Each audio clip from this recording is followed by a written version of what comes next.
You are still on to the live studio of Nigerian Decides, reaching you from independent television, your station of choice. And we are still on the countdown to the 2023 general elections. You will agree with me that religion has a very big role to play in Nigerian politics, even in global politics. As the countdown continues, we went out today to see how we can get some people, religious leaders, to talk to us on feel their pulse or what they think of the 2023 general elections. And we have today in our studio, we have Bishop Nosayaba, of the Methodist Diocese of Edo Delta. Or is it Edo Delta or Delta Edo? Edo Delta. I greet you. Welcome to our program. Thank you. Welcome to Nigeria Decides. We have Malam Abdul Fattah in Bulele, the Chief Imam of Benin. Welcome to our program. Thank you so much. Yeah. Like you know, I'm not doing this alone. AB is still here. And do I say welcome again to the program? Please do. Okay. Welcome to everybody else. Let's start from you, my bishop. Whether I would like it or not, you agree with me that you have followers. The Christians, they believe that, yes, there must be a shepherd. And they are like sheep following the shepherd. And you, in this regard, is a shepherd. What is that thing that you are telling your sheep or your flock or your followers now concerning the 2023 general election? What should they know? Okay. Thank you very much. I think to start with, I think the problem in the country is followership deficit and leadership deficit. Okay. So we are trying to educate them to know their own part, even as pertaining the election.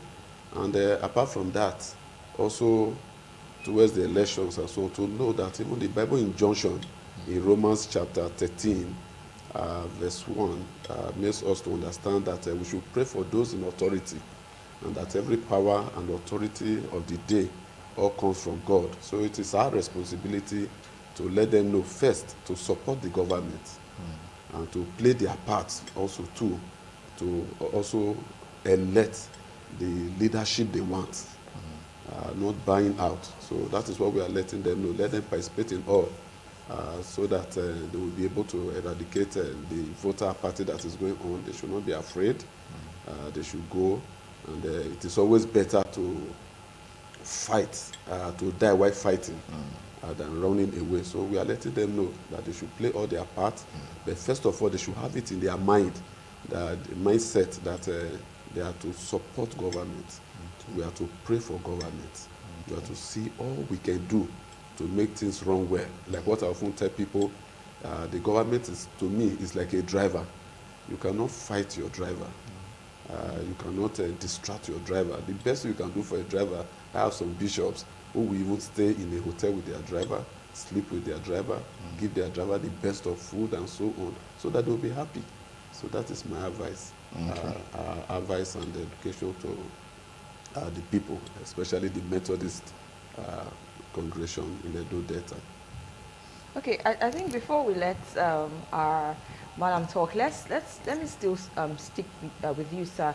Looking at this school of thought that believes that politics is a dirty game and oil and water do not mix, do you think it is advisable for Christians to be delving into politics, especially as we build up towards the February 25th election? I hear a lot of churches actually set up committees on enlightenment and election and campaign and stuff like that. So I want to know why the shift this time, because in the past we hear a lot of politics is for people who are not clean, let me use that word. Okay. So why the shift this time around, and do you think it is wise that the shift is being made now? Okay, starting with the church, I often tell people, sometimes you meet some people say, why have you not been coming to church? They say maybe because of one problem or the other, witches in the church. And so I say, okay, do you want to leave the church for the witch? So the same thing with politics. Okay. If we say the politics is dirty now, as it were, do we now run away to make it dirtier?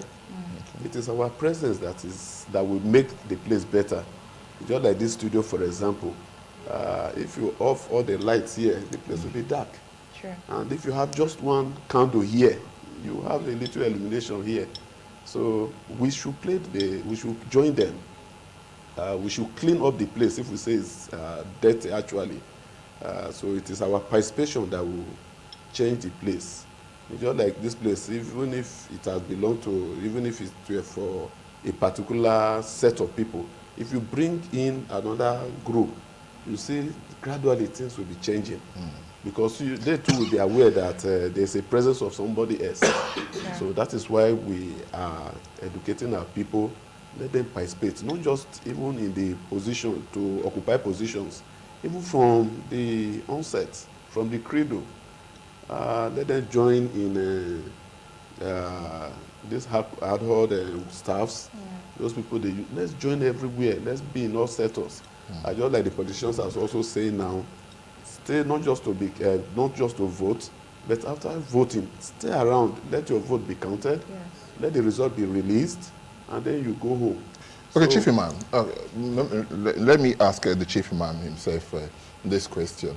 I don't know how much of enlightenment you've given your people in order for them to participate in this election, because whether we like it or not, just like we said before, your absence from the election means that you're allowing the person that you don't want to be there to take over the matter of leadership. Well, thank you so much for this great opportunity. You know, our people are very enlightened. Very enlightened. Even those who you are looking at that they are illiterates, you know, maybe those who think they are riding wheelbarrows and the other things, selling, they understand what is going on. Okay. So there is no doubt about the fact that they are all ready. They all have their PVCs. Okay. And they are ready to discharge their responsibility to vote for the candidate that they believe has the ability and capability to move this country forward. A lot of our people, they are disappointed in the system. Right from 1999 to date, there's something so spectacular about this democracy. So the people are ready. They are ready for a change, positive change for that matter. Sure. And so, by the grace of God, we have been talking to them every time on the need for them to come out, because Islam is a complete way of life. You know, that deals with every aspect of human life. Politics is not an exception. And so, when you look at the life history of the prophet, for example, he was not just a prophet or a messenger of God. He was, apart from being a spiritual leader, he was a social leader, he was an economic leader, he was a political leader, and an army general also. Everything to combine together. That is why we say that there is politics in Islam, and there is Islam in politics. Okay. So you don't, when you leave politics for people, you say it's a dirty game, for example. Yeah. The mediocres, the people I would regard as mysterious elements, they take over the system and they bastardize everything. That is part of the problem we are having now. Those who mount the mantle of leadership, in most cases, they are not supposed to be there. Okay. If we have the right people at the end of affairs, at this time around now, we vote the right people, most of these problems we are facing in our country will be reduced drastically or even eliminated. Let me come in here. If I'm not mistaken, before today, we've seen so many elections. Before today, we said the previous government we need to have a change. Another one come, we say we need to have a change. Another one come, the same change thing. Even the last election that because we had, change. There are no positive changes. So when are we going to get this positive change? How do we get this positive change? It's like voting for people that we know have the ability and so capability. How do we know the people that have the ability? How do we know? Because you are talking about three things now. You're talking about the capability, the competence, and everything. I think about 3 C's that you mentioned just now. So how do we know we know them. Okay. First of all, the person you are going to vote for, number one, must have the fear of God in him. Okay. Most of these men who are contesting for this presidency now, about 4 of them who are very strong. Right at the forefront. These 4 people, they have been in leadership position before. Yeah. One was a vice president. Okay. The other 3 were governors before. Yeah. So we know their antecedents, we know their performance, we know what they did before, we know where they are coming from. Okay. So if you don't know who to vote for, you should. In Islam, there's what we call istihara. Okay. You have to consult with God. God will direct you to see who you are going to vote for. So that should not be a problem at all. By the grace of God, By the grace of God, we are going to get this. At this time, we are going to get it right. Okay. By the grace of God. It's okay. Let's look about the security challenges that we are having. Whether you like it or not, about 140 INEC offices have been burnt down across the country. Security agents have been killed in different parts of the country. Don't you think this is going to put a kind of fear into the heart of people? Because some people are still very, very skeptical about the conduct of this election come 25th of this month. So how do you allay those fears from the minds of these people? No, I'm asking. Okay. Like what we have said earlier, whether we like it or not, we have to pay some sacrifices. Yeah. We have to be determined and intentional about supporting the government and taking all we can to see that the election comes well and go. So we must not run away. That is still the bottom line of it. But I want to also assure the populace that government is also putting in all their best to see that within and after the election there is peace. The police IG have also spoken yesterday on the deployment of personnel and then the synergy among other agencies that will be on ground. We must just make some sacrifice. Life itself is a risk, but irrespective of that, in spite of that, I think government is trying their best. Let's go out. Like what my father here have said, we just have to be a decision making now. We just have to take that decision and say this is what we must do to decide for ourselves who will lead us. So that is what we are trying to let them know. Let's go and vote. The security is there and so on. But they also be very careful.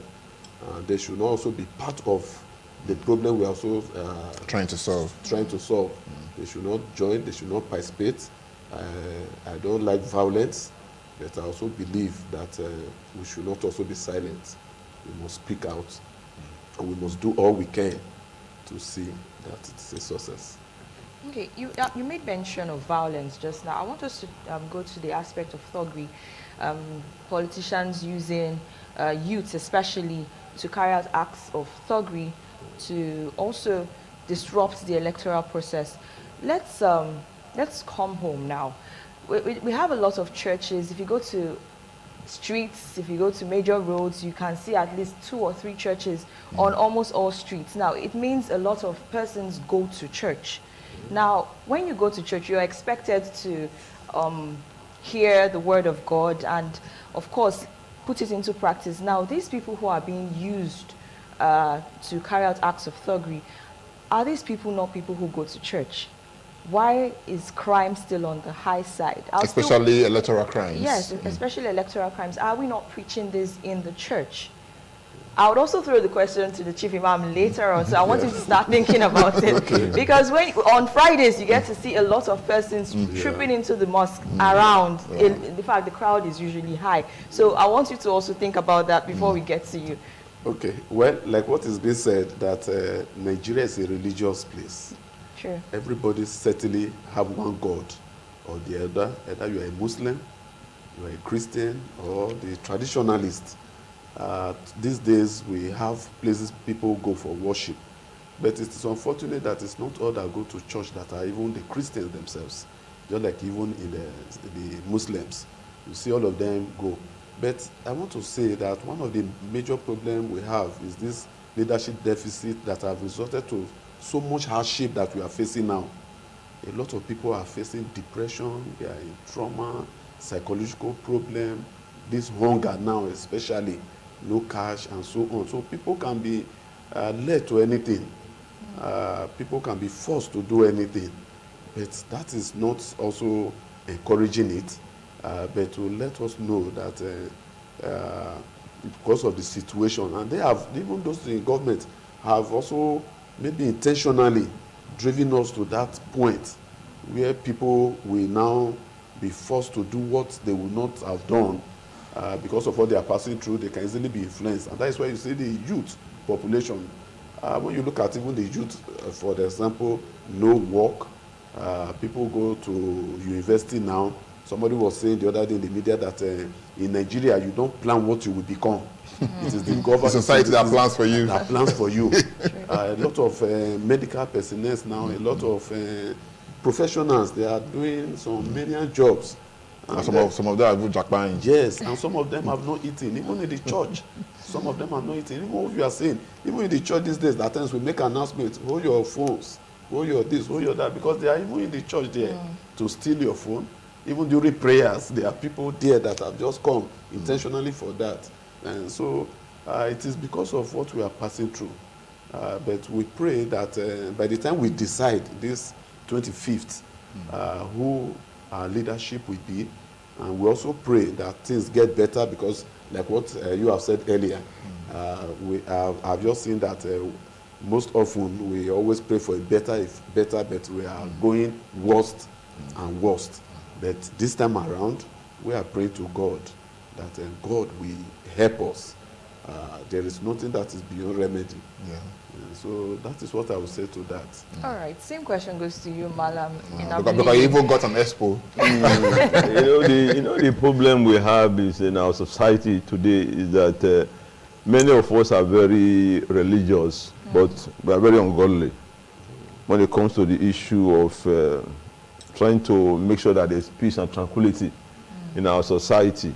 And secondly, like my brother said, this economic deprivation, economic hardship, people so desperate to get what they are going to eat, no money, no fuel, and so many other things. So people can do anything to survive, except those who have the fear of God in their heart.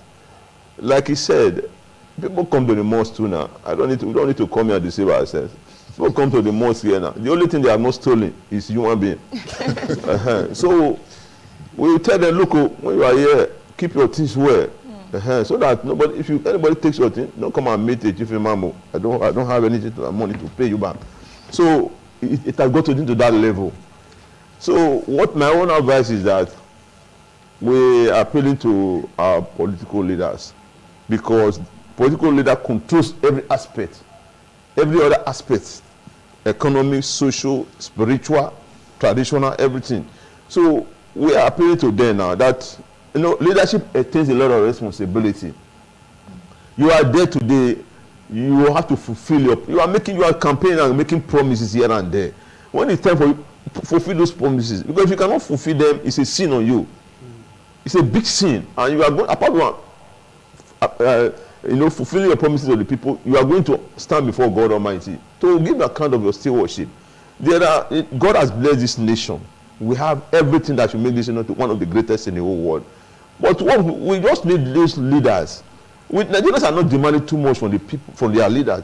Give us the basic necessity of life. Make things easy for people. Unite the country, protect lives and properties, make the economy to be booming. Let us have employment. Young people getting jobs and thereabout. Those who went out the other day to start destroying things, to me, I cannot blame them, because it is the state of desperation that they are in. And if you are not blaming them, don't think you are encouraging them. My brother, what is the causes of this problem is leadership. Okay. When you are a leader, you speak on time, you address issues. You feel the problems of the people. You want to implement some certain policies and programs that will impact negatively on the people. When they complain, you should have a mechanism of getting information from them. You put it down, you stop it. Okay, you said you want to exchange the naira note, for example, as a case study. Now, when people go to the bank, they don't get this naira note. The old one, you say you are not going to accept it from them. How do you expect people to survive? In what system now? So many people, they are just living by the grace of God now. That is the basic fact. And you want those people not to react. They will know they say, and next time you push people to the wall, they will react to you, and the reaction is going to be very violent. That is the basic fact. So we need to, the ball still rests on the table of the political leaders. They should formulate policies and programs, pragmatic policies, progressive policies, dynamic policies and programs, purposeful policies that will touch the people's life positively. When you have those things, People we don't care what you are doing there. Many of us have gone outside this country. We see the way the other countries are making progress. What is the problem with Nigeria now? You are there, you start bringing tribalism when you know that Nigeria is a multi-religious and multi-ethnic society. You pick people from one section of the country, you leave the other section. You say they should not agitate, they should not complain. You have your opinions to some of the things that are happening around us, and nobody will ask you not to ventilate your. An hungry man does not know how to worship God. Even God said in His Islam that when you are hungry, go and eat first before you come and worship. Okay, let's look about the things that are happening in the polity among the political parties. You see, this divide amongst them. I'm staying with you, Chief Imam. There's a divide amongst them. Whether I would like it or not, the G5, they're having issues with the PDP. You understand? So much so that some people were able suspended. There's a crack in the PDP, and this is one of the major political parties. Under political party, again, there's another major political party in the system, is the APC. You understand? That even a governor, El-Rufai, Ganduje, and some others are complaining that some of these policies that they are bringing is just to demarcate the party, their candidates, to demarcate the party and to demonize their candidates and the rest of that. Maybe you can take it off from there. Yes. Well, disagreements among the political actors is also good for us, so that we can get the information that is going on. You know, but naturally, let me begin with the G5 and the group. What led to that split is injustice, lack of equity and fair play. That's what you think. That is the basic fact. That's why they put that now. Because in their constitution, there is what we call zoning system, a gentleman arrangement. It's in their constitution. They were supposed to do that in their primaries, but somewhere along the line, but that thing is not written anywhere in black and white. Gentleman agreement. It's a gentleman agreement. When you are drinking pepper soup and a bottle of malt or beer in a beer parlor, you make agreement. When it's time for you to fulfill it, if you any agreement you make cannot fulfill, don't make it in the first place. No matter the circumstance, whether you're in a beer parlor or you're in a soup joint. So they made an agreement within them. They said that they are going to zone the president to the south. Because of dollars, we're flying around. I don't want to mention names here. Somebody just came in and bamboozled all of them with dollars, and they fell by the wayside. And so this group are saying that no, this is not what we agreed on. That the presidency should come to south, while the chairmanship should go to the north. That was the problem of that party at that time. Yes. Then for the other party, you know, there has been a kind of it has been a tussle within themselves. There are some groups that don't want the president candidate to come up, and so they have been doing everything to sabotage him. Even for the primaries, you know, he went to Abeokuta to make some statement that is my turn. You understand? So that is also there, and there are some persons who are not comfortable with him. It's not their business. Let us, with electorate, the voters, let us determine who is going to be our leader. You understand? So don't force anybody or not. The problem is this manipulation, imposition that is killing our country today. Go and look at those who have been ruling Nigeria right from 1999. It's always imposition, do or die affair. They want to kill and do everything. At the end of it, you put somebody that is not competent there. Let us be realistic with ourselves.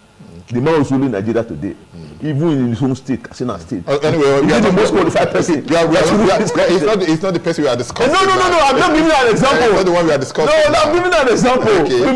We must tell ourselves the truth. We are religious leaders. We are not afraid to speak the truth. The man is not. The truth is not afraid to be spoken. It is the man that is afraid. So, my brother, these are the problems we are having. Lack of incompetence. People that are not qualified.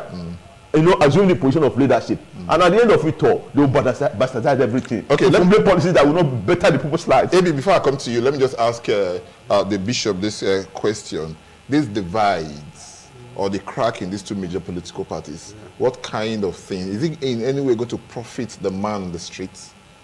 Well, like what my father here have said, you discover that this imposition of a thing have always been there. And added to that, you discover that even though we are talking of democracy, even these parties, they don't have internal democracy. They lack it. Yes, they lack it. That is why you have the crack. And that's why you have the problem. And like what you have also said too, is they're certainly going to help us, because it's an eye-opener to us now to see what is happening, to see this. So it is now on our own to now decide now who to vote from what we have heard from them, from the fighting among them and so on. It will expose their weak points. Okay. It will expose their incompetence even to manage themselves. Because just like the Bible says, a man who is unable to manage his own family, how can he head the church? Or how can he take a leadership position? So if you cannot even manage your party, as small as it is compared to the country, how will you now manage the country itself? So it's an eye-opener for us, and I think it's a plus to what is happening. It is when there's rancor like this, there's a problem that we see the truth. Okay, our chief imam actually made mention earlier on about making the government accountable. Now we're gearing towards electing fresh leaders, new leaders into power. How exactly can we make the government accountable? There's a lot of promises being made right now. I will do this, I will do that. How do we make sure that they actually do this when they come into power? You know, the beauties of democracy is you have the opportunity of voting somebody and assume leadership position. You also have an opportunity again to vote him out. Okay. When the time comes, when he fails in this. But have we ever seen that in this country? It depends on us too, okay, with the voters. Because when we are determined, that is like news to so many people. When we are determined, it can be done. Okay. So now they are going about campaign from locality to another locality. People should be noticing what they are saying, the promises that they are making. So when they assume leadership position, you remind them if they forget. Look, this is what you said in so and so place. This is what you said in so and so place. Fulfill it too. If you don't fulfill it, we will vote you out. If we do that, then they'll be conscious of their action. So secondly, you know, somewhere along the line, when you are campaigning, you don't know what the problem surrounding leadership position, the problem government is facing also. So they themselves should be transparent, telling the people, carrying the people along. This is how far we are going. This is what we met on ground, and so on and so forth. We had some time ago that somebody said he left some billions in his own account, government in treasury, the state treasury. Why are you leaving money in treasury when people are suffering? Okay. The roads are bad. There's no employment opportunity. Now you are living there. The person that came back and succeeded you, what did he meet there? There should be transparency in the business of governance. There should be realistic, truth. People speak the truth. Let people know what is happening, so that nobody, when you have problems, people will understand that yes, there are problems. Then, if we, encourage this kind of culture, then there will be less problem in our society. But we know too that Nigeria is a rich country. Nigeria is blessed with human and material resources. So don't come there and begin to give excuses. We had a time in this state where they said there was zero allocation. Okay. Zero allocation. Then somebody came on board, he was performing. He didn't talk about zero allocation again. So, it depends on the leadership qualities that assume that position. When we have people who have ideas, who are committed, who want to make changes, want to make remarkable changes, then there will be less problem in the... Should I go on speaking? So they will make changes. They will formulate policies and programs. So, but when you have people that are not competent, they are there. You see, they create more problems for the people. People will suffer more. Okay, but there's something I want to bring to the fore here that I want the two of you to just take maybe almost at the same time. Is this problem of the leadership, the kind of leadership that we have? We've voted for them. They are there. They are having issues. Religious leaders, I would think, should be able to tell them that what they are doing is wrong. They will call these religious leaders across the board. You understand? Call them for meetings and the rest. And by the time they come out from that meetings, they'll be telling different things to their followers when they know quite all right that they're even supposed to call these leaders to place, put them in their proper place, let them know that what they are doing is their policies are not serving the purpose of which they were elected, the purpose that which is supposed to alleviate the suffering of the masses. Instead, it's making things more difficult for them. We've come to discover that maybe sometimes after they've done so many things, they will ask the pressmen to leave. They will have a kind of closed-door meetings. And at the end of the day, when their vehicles are going, they will tell them, they will appreciate them. So it could be in any form, but I know appreciation still come. At the end of the day, the role that the religious leaders are supposed to play is put at the background. I want to take it from there first. Well, as far as I'm concerned, anytime I'm invited that you come and speak on any issue, dissolve the government, I tell them the truth. Okay. In most cases. Okay. I tell them the truth. In most cases, and in some. No, it is when I'm invited. Okay. You know, when you tell them the truth, in most cases, they will not invite you again. Okay. So that is the truth. So we tell, personally, I'm talking for myself now. I tell them the truth. I say, look, these are the issue. We are closer to the people. Right. There are people who cannot get to those in authority. They come to us. They cry to us. And we feel the pulse, we feel the pain. And sometimes we have to use our limited resources to even assist them so that they can be comfortable. You come to the mosque for every Friday for them. Before I get, people are already waiting for me there. One problem or the other, particularly financial problems.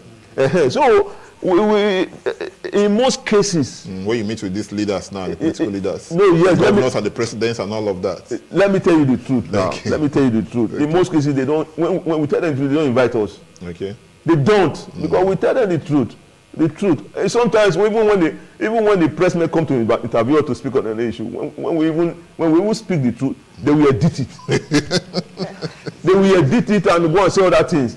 So that is the basic fact. It's not that we are not speaking the truth. Okay. So if you meet them and they said maybe they want to appreciate or something like that, it's a different ball game. Okay. But speaking the truth, we tell them the basic fact. Okay. These are things that are happening. We are closer to the people. Okay. Bishop, I also take it from there. Yes, he has spoken one aspect of it. Right. There are some leaders that are still speaking the truth. Yeah. There are some that will still against all odds let the government know the truth, even though, as he has said, they may not invite them for another opportunity. But that is not also to put aside what is happening with the Christian leadership or religious leadership.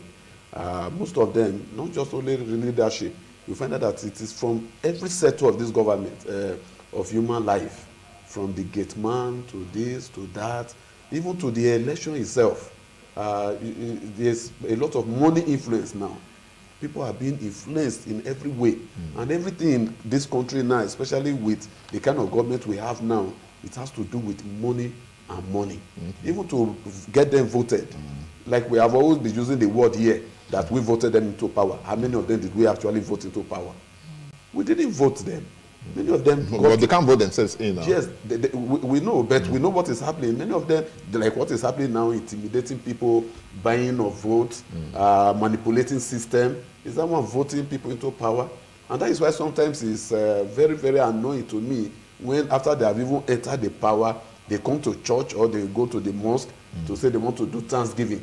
Even as they are doing the Thanksgiving, you are praying for them. They themselves knows that it is not God that has placed them there. Okay. So, but you people are giving them blessings. That is the of course we pray for everybody. Okay, because they are your leaders, you have to pray for them. Even when you know quite all right that maybe they got that leadership position through the back door. Yes, we know that. But then when you don't also have facts, when you cannot just you cannot just accuse somebody that is a thief. Okay. When you don't really have facts. Okay. There are things you cannot really say. Even on air, because you don't have facts, but you know it's the truth. Okay, so bringing it home now, when you meet with them, these leaders, because there are times that you meet with them, whether you like it or not.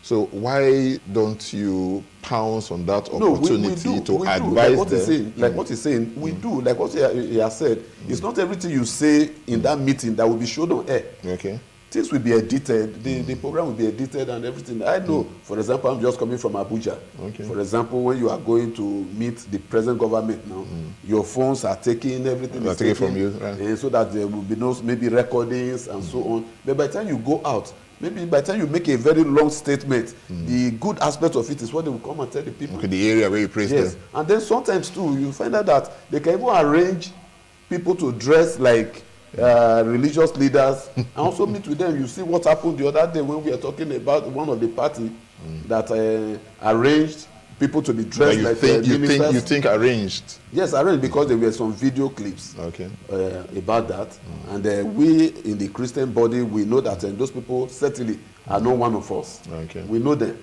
So things like that are happening.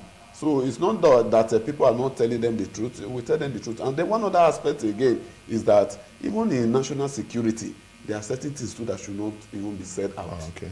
Sometimes we talk to them privately. Like what I often believe, or what I tell myself is that if I have a governor, for example, let's say the governor of the state, I have his number, I can easily talk to him.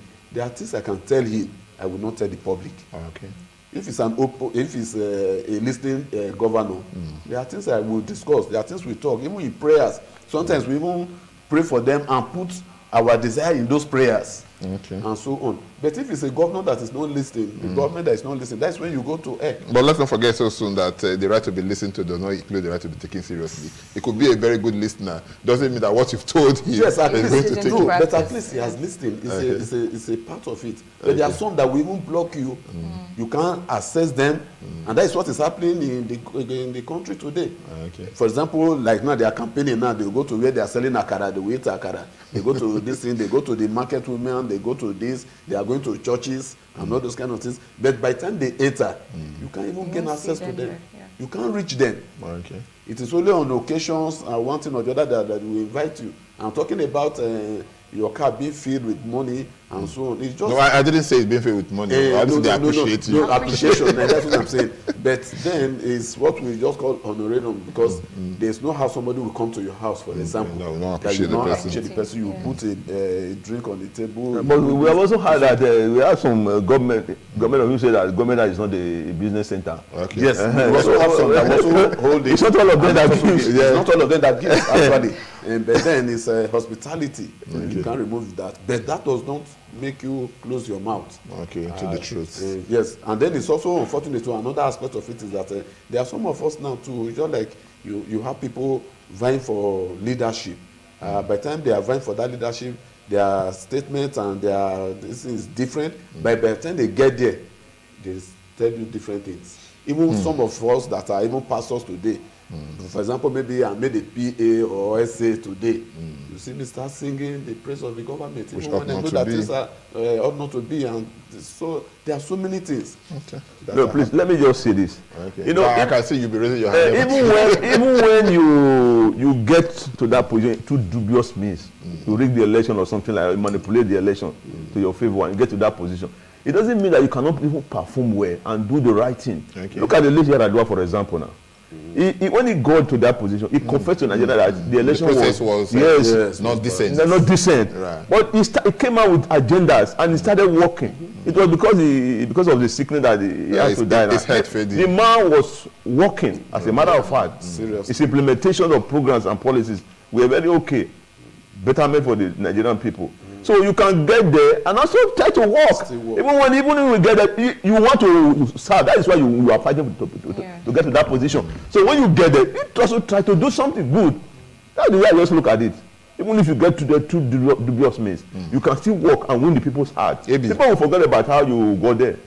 So, okay, talking about winning people's hearts, recently we saw the president actually come out to talk to Nigerians as regards the protests that were held across the various states because of the cashless policy that we're trying to introduce. So what would you say about this whole situation? We are facing fuel scarcity, we're facing naira scarcity.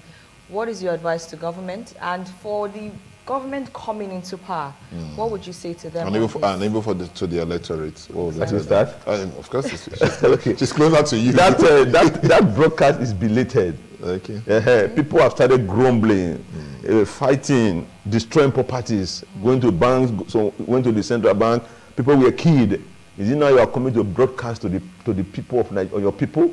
You know, when as a leader, you must have a mechanism how you get information for the people. Feedback mechanism from the people. If your policies are not okay with the people, you have to find a way. You address issue instantaneously. Stop waiting. When there was an earthquake in America some years ago, during the time of Donald Trump, now he was speaking to the people all the time. Okay.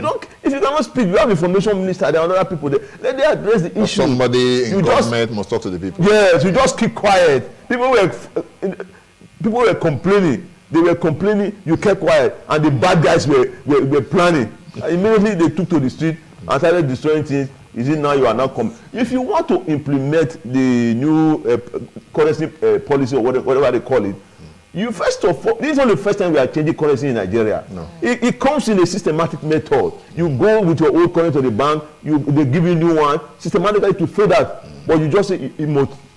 Everything will go at once. And you are not getting the money. If somebody is sick in the hospital, is it 5,000 you is going to use in solving the problem? You know when they buy drugs now?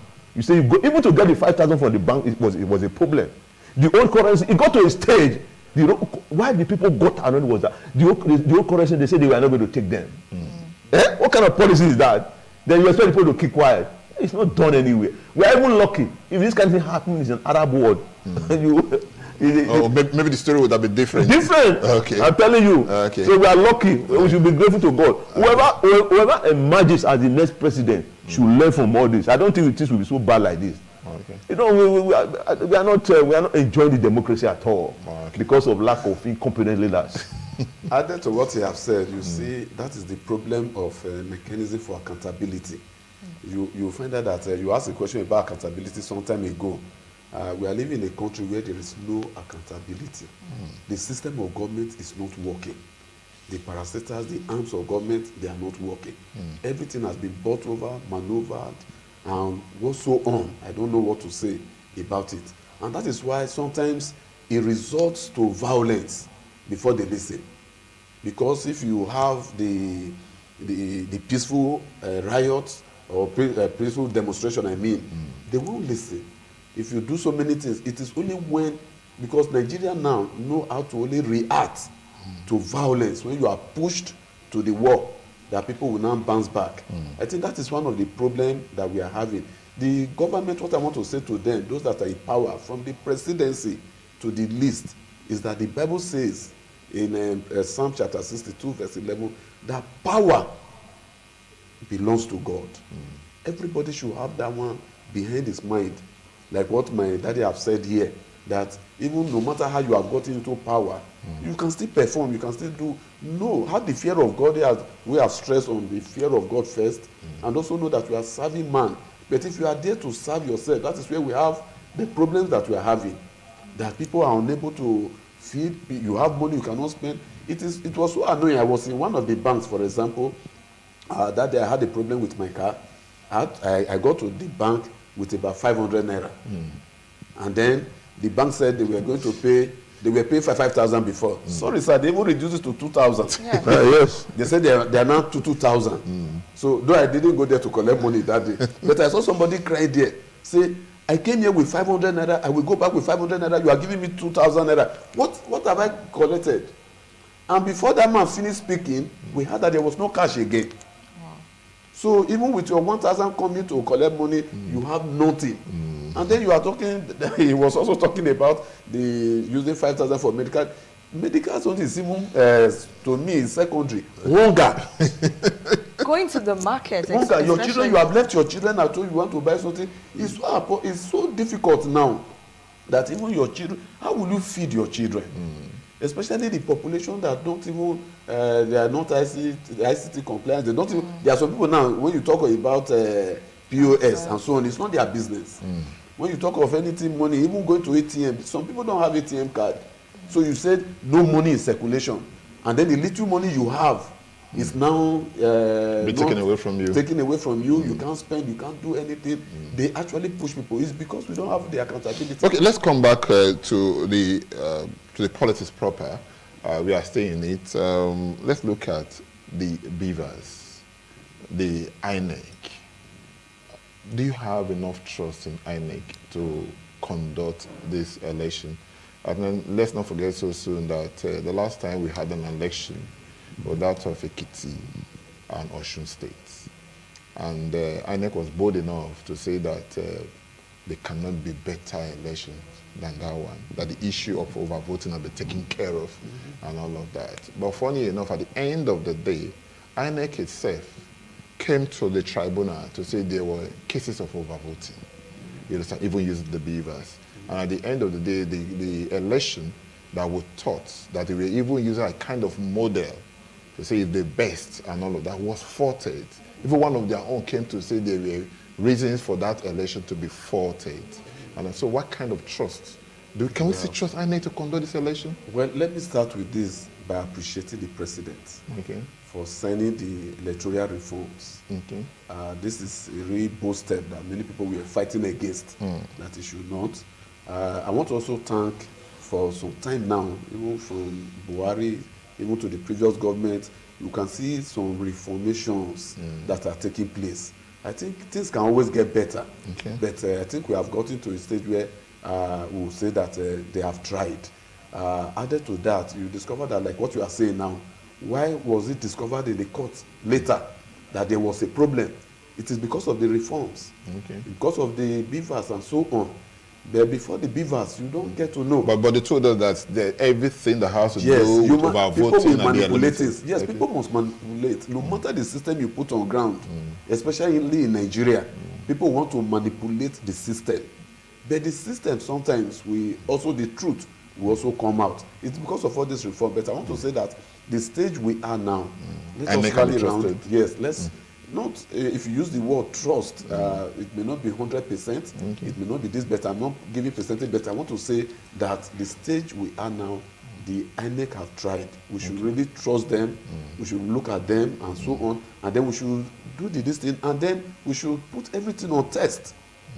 Things can, you can still investigate things now, you can still go to court, you can still go to this. That's a level that I want to commend His Excellency Muhammadu Buhari's regime that we have gotten to, but we are still getting better. But I want to say that the stage we are, for me, it is a level that one can really put our trust in them. Chief Imam, do you have that same trust in when you take into consideration some of the elections that have been conducted in the past by this INEC, you will have to give them a pass mark.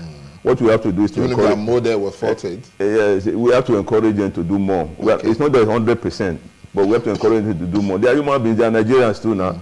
In every setup, you have the good, the bad, and the ugly. So they are always there. We need to be, to be alert. And also, we still have to appeal to the politicians because there's too much desperation in their activities. Want to get it by all means. So, ENEC, they are commendable. Performance is commendable. Maybe I thought you had the next question. Okay, let's talk a little about vote buying. Now, we've talked about INEC and we feel they are ready to actually carry out this election. Now, let's talk about vote buying. It is we Nigerians who are actually involved in vote buying, politicians and the electorate. What do you have to say about those who are still willing to give out their PVCs or sell their votes? Because if you don't sell, they won't buy. It's just like those who give bribe and those who accept bribes. Right. Yes, this is Nigeria for you. The level of poverty is still very, very low, and naturally. The level of poverty is very low, very high. Very high. You mean very high? Sorry, it's very high. Yes, it's still very high, and the people, things are not really easy with them. It's not that they really want to do this thing. Maybe about 5,000 or 10,000 will solve some of their immediate problems. They will have to accept it. I'm not going to blame them. It's the kind of system we operate in our country here. Those who give the money to buy their PVC, I want to appeal to them that this desperation should be reduced, if not eliminated. Power belongs to God, as my brother said. Power is the one that gives power to whoever he wants to give it to. If he gives it to you, use it positively for the betterment of the people. The people are suffering. But in any case, anyway, as far as the people did not go and beg them or force them to give them that whatever their money. So if they come and give it to me, if you give me something, I will take it, but I will not sell my conscience. I did not go and beg you. I did not force you to give me that. But let's not forget, the average Nigeria have a conscience. The average Nigeria, once you take from somebody, like to do the bidding of that person, whether you like it or not. Over 80% of the people that will take. Let me tell you, like to do the bidding for example. I don't want to believe you're encouraging people to go into. No, listen. Let us be realistic with ourselves. Okay. Sometimes we should be realistic with ourselves. Okay. For example, this presidency now, I've already investigated all of them. I know the person that I'm going to vote for, the person that I believe I have the ability and capability. Forget about religion or tribe. Okay. But when somebody else comes to me and said he's giving me something, I did not go and beg him. I did not force him to give it to me. I will take it, but I will vote for the person I want to vote for that I believe have the ability and capability. Okay. So that is right. That is for me. That is for me. Okay. That is for me. So those who are taking something, I don't want to blame them. They did not go and beg them to give them the things they are collecting. Added to what he has said, there's one aspect I'm also looking at, sir. Yeah. The aspect of intimidation, even before the buying and selling of votes. Do you know that your refusal to even take money is even putting you at risk? Because of blackmail, intimidations, because they just know your mind now that you are not going to vote for them. And then, for example, too, just like we, the leaders too, like you made mention of some people, politicians we pray for. Like I am of the view, anybody that comes to the church, we pray for them all. Okay. You cannot say, okay, because we are this, don't enter the church. Okay. Don't enter the mosque. You pray for them. And when they are going, sometimes they drop maybe offering, they drop appreciation, they drop whatsoever, you are not after that. So the same thing is happening with the common man. And so most of all this money, that's why he said that he doesn't blame them. Because sometimes you are afraid. Because even voting, for example, is supposed to be between you and God. Yeah. Nobody is supposed to know who you are voting for. But they have made this in such a way that they want to even force you to open up so that they know who you are voting for. And then you become a target. Today now, people are being attacked. People in the society, when you wear some vest, people are being attacked. I see some vehicles being attacked because it's painted, carry one logo, a party logo or the other. Which should not have been. Okay. So if they give you, you don't take, it's a problem. But what he's saying is that let your conscience judge you. Judge you.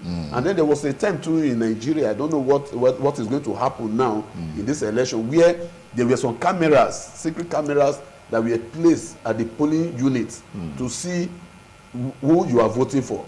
Then there were some also party agents too that were entering. Then I learned that it has been stopped, that were entering with phones. So as you are pressing the person you are voting for, you snap so that they will know that you have voted or you have not voted and so on. Like when I was in Jos during the last presidential election, there were a lot of intimidations. Even in some polling units, they take it over to make sure that everybody voted. But I still voted the person I wanted to vote for. You voted your conscience. Yes, not just my conscience one, but I was determined that I was not after their money. But another thing I want to say again, like what he has stressed, we are stressing here, is that the level of hunger, the level of poverty, the level of even ignorance, education. Some people don't even know. I was in Elisha some time ago when somebody was campaigning. We were just telling them, say, if you want, maybe you want also a candidate. Okay. Because of that now, or everywhere you go, don't let them confuse you. Okay. Just be voting for this, vote for that. Vote okay, for that. you know what? Time is up. He's not our friend anymore. Time is one thing that you wait for, but it doesn't wait for you. Yeah. Before we let you leave the studio now, in 30 seconds, what would you like to tell your, your flock, the way I called it before? Yes. Well, I want to encourage us, not just my flock alone, because this election, poverty and so on, has no religion. Okay. Whether you are a Muslim, whether you are a Christian, traditionalist, the same hunger is the same hunger. What I want to tell them, it is now time for them to decide. Like what I often tell people, that bad people are voted into power by good people who refuse to vote. Thank you so much. Chief Imam. Well, I want to appeal to all Nigerians that there's need for them to take things easy. Let us be very calm and calculative. Now, on election day, hold your PVC, walk majestically to the polling booth, and cast your vote for somebody that you believe have the ability and capability. Don't allow anybody to intimidate you at all. You have the right to vote for somebody you want to vote for. Don't allow anybody to frighten you, to abuse you. Just go there with confidence, cast your vote. When you are finished, if you want to stay around, you stay. If you don't want to stay around, go back home and go and enjoy yourself. Nigerians, and for the politicians too, we are appealing to them that look, you are going to be in position of authority. You must do things well so that this country will not burn again. Okay, thank you. Malam Abdul Fattah and Abilele, Chief Imam of Benin. We thank you so much for sharing some of your time with us. And Bishop Nusayaba, Methodist Diocese of Edo, data. Oh, thank you so much. Thank for you being very much part for of, having me. Thank you so much. being part of Nigerian Decides. You see on to Nigerian Decide, countdown to the 2023 general elections. We'll just take a little break now. We'll come back, don't go anywhere. Stay with us.